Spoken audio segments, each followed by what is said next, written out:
Sudan, a country in northeast Africa, has been plagued by political turmoil, economic challenges, and conflicts between military and political factions for decades.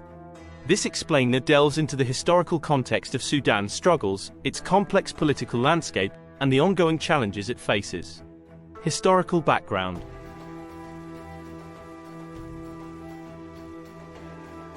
Sudan's modern history begins in the late 19th century when it was colonized by the British Empire. In 1899, the Anglo-Egyptian Condominium was established, effectively dividing Sudan into two regions: the north, administered by Egypt, and the south, governed by Britain. This division laid the foundation for many of the conflicts that would arise in Sudan's future. The path to independence. In the early 20th century, Sudanese nationalists began advocating for independence from foreign rule. Political parties emerged, including the Sudanese Congress Party, 1944, the Umma Party, 1945, and the Democratic Unionist Party, 1952. These parties were primarily led by northern Sudanese elites. However, in southern Sudan, the desire for independence took on a different tone. Southern Sudanese felt marginalized under the Anglo-Egyptian Condominium and saw independence as an opportunity for greater political participation and autonomy. In 1947, Southern Sudanese leaders formed the Sudan African Closed Districts Union, SACDU, calling for the creation of a separate southern state. Sudan gained independence from the joint colonial rule of Britain and Egypt on January 1, 1956, becoming the first African country to do so. However, independence did not bring an end to Sudan's political conflicts. Post-independence challenges. Tensions quickly arose between the country's northern and southern regions. The northern region, predominantly Muslim and Arab, was home to most of the country's political elite. The southern region, largely non-Muslim and non-Arab, was economically and politically marginalized, fueling secessionist sentiments. In 1958, just 2 years after independence, Sudan experienced its first military coup. General Ibrahim Aboud overthrew the newly elected government, suspended the constitution, and established a military regime. Aboud's rule was particularly unpopular in the south, where calls for independence grew louder. A mass uprising in 1964 forced Aboud to resign, leading to a brief period of relative political stability characterized by a series of democratic governments. However, this period was short-lived. The Nimeri era.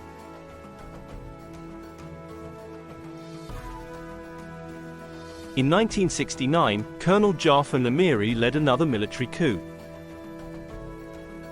Nimeri's rule was marked by authoritarianism and repression, but also saw significant economic and social reforms. He abolished slavery and the feudal system, implemented land reforms, and established the Sudanese Socialist Union. Nimeri attempted to address the issue of southern Sudanese autonomy by signing the Addis Ababa Agreement with southern Sudanese rebels in 1972. This agreement granted some autonomy to the region and recognized the right to self-determination. However, it was criticized for not going far enough to address the underlying causes of southern Sudanese grievances. In 1983, Nimeri took a drastic step by implementing Sharia law throughout the country. This decision sparked outrage in southern Sudan, where the majority of the population was non-Muslim. It led to the resumption of civil war between the government and southern rebels, a conflict that would last for more than 2 decades and claim countless Sudanese lives. The Omar al-Bashir era. In 1989, General Omar al-Bashir led a bloodless coup, ushering in a new era of authoritarian rule. Bashir's regime was even more repressive than Nimeri's, overseeing a violent campaign against southern rebels that included the use of chemical weapons and other war crimes. His rule also saw the implementation of austerity measures that contributed to economic decline and civil unrest. Bashir's regime faced significant challenges in the early 21st century, including the independence of South Sudan in 2011. This was the result of a referendum stipulated by the 2005 Comprehensive Peace Agreement, CPA, which ended the civil war and gave southern Sudanese the opportunity to vote for independence. On July 9, 2011, South Sudan became the world's newest country. The 2019 revolution and beyond. After 30 years of Bashir's rule, a popular uprising in 2019 led to his overthrow.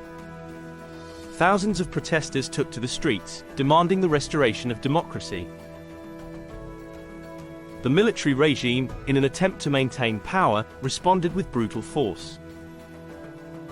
Reports suggest that hundreds of individuals were killed or sexually assaulted by military forces across the country. The international community's response to these events was notably muted. This silence may be partly attributed to past interventions, such as the 1998 US missile strike on Sudan's capital, Khartoum, which accused the country of supporting terrorists and developing biochemical weapons. Following Bashir's ouster, a transitional government was established, tasked with guiding the country towards democratic elections. However, Sudan's path to stability remains fraught with challenges. International involvement and repression. The United States has been actively involved in Sudan's affairs for several decades, using a combination of economic pressure, political manipulation, and military action. US policy towards Sudan has been influenced by concerns over human rights violations, terrorism, and oil interests. Economic sanctions have been a key tool of US influence in Sudan.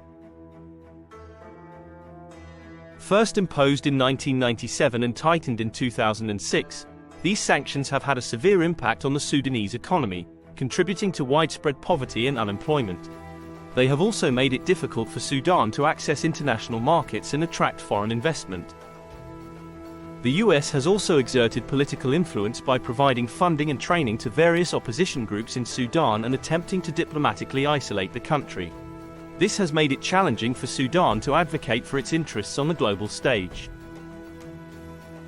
Military involvement has been another aspect of US engagement in Sudan. The US has been involved in various Sudanese conflicts, including the Darfur crisis that began in 2003. The US accused Sudan's government of supporting militias responsible for human rights abuses in Darfur and provided assistance to rebel groups in the region. Critics argue that US policies and actions have contributed to Sudan's economic decline, political instability, and civil unrest. They contend that the US has failed to address Sudan's underlying issues, including ethnic and religious conflicts, poverty, and inequality. Oil and economic challenges. Despite having significant oil reserves, Sudan has not benefited economically to the same extent as some Arab countries. This is due to several factors. 1. Mismanagement and corruption. Sudan's leadership has been criticized for mishandling oil resources and failing to invest oil revenues in infrastructure and development. 2. Sanctions and international isolation. International sanctions have limited Sudan's ability to trade with other countries and attract foreign investment. 3. Conflict and instability. Ongoing conflicts, including the civil war in the south and the Darfur crisis, have hindered economic activity and deterred foreign investment. 4. Lack of infrastructure and development. Sudan has historically lacked the infrastructure necessary to support a modern oil-based economy. 5. Limited oil production and fluctuating oil prices. While Sudan has significant oil reserves, its production levels have been relatively low compared to other oil-producing countries. India-Sudan relations. India and Sudan have strong historical and cultural ties, with economic relations growing over time. India has become one of Sudan's most important trading partners, with bilateral trade reaching $1.5 billion in 2019-20. Indian companies have made significant investments in Sudan, particularly in the oil and agriculture sectors. Major Indian corporations with investments in Sudan include ONGC Videsh, Bharat Petroleum, Oil India Limited, Tata Group, and Bajaj Group. The ongoing civil unrest in Sudan is of concern not only to the country itself but also to the international community, including India. Any disruption in Sudan's political and economic stability could affect India in several ways. 1. Oil prices. Sudan is a significant crude oil supplier to India. Disruptions in Sudan's oil production and supply could impact India's oil import bill and potentially lead to higher oil prices. 2. Investment climate. Indian companies have made substantial investments in Sudan, particularly in the oil sector. Continued unrest could worsen the investment climate, making it difficult for Indian businesses to operate there. 3. Food security. Sudan is a major supplier of gum arabic, an essential ingredient in the food industry. Disruptions in Sudan's production and supply of gum arabic could impact India's food industry. 4. Diplomatic relations. Civil unrest in Sudan could affect India's diplomatic ties with the country and potentially shift the political landscape in the region. Conclusion.